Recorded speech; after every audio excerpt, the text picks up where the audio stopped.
সব কিছু দূরীভূত করে যেন আমরা প্রতি বছরই গরিব ধনী নাই সকলের ইফতারে আয়োজন করা হয়। প্রায় 100 মানুষের আয়োজন করা হয় প্রতি বছরে।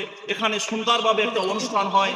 আর বিশেষ করে যে বাহিরে যে ভাইরা আছেন, ভাইরা আপনাদের কাছে অনুরোধ, আপনারা প্রতি বছরই আমাদের ইফতারিতে একটা ভালো অ্যামাউন্ট দিয়ে থাকেন। আমরা অদূর ভবিষ্যতে আপনাদের কাছে আরো কামনা করছি যারা আমাদের এই ইফতারিতে সহযোগিতা করতে পারেন, এবং আপনাদের পিতা মাতা ভাই বেরাদার যারা আছে এবং আপনারা শারীরিকদের জন্য এবং পিতা মাতা ভাই বেরাদার যারা আছে সকলের জন্য প্রত্যেক দৈনিকই এই অনুষ্ঠানে ইফতারি অনুষ্ঠানে দোয়া করা হয়, যাতে করে আপনারা সুন্দরভাবে আপনারা কর্মস্থানে থাকতে পারেন এবং আপনারা সুন্দরভাবে থাকতে পারে।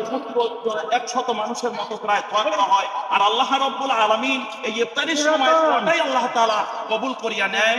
রাসূল করিম সাল্লাল্লাহু আলাইহি ওয়াসাল্লাম বলেছেন, ইফতারির সময় আল্লাহ তাআলা এই দোয়াটা কবুল করে নেয়। একটা সময় আল্লাহ তাআলা দোয়া কবুল হয়, এক সময় ইফতারি, আর আরেকটা সময় আল্লাহ তাআলার রহমত। এই দুইয়া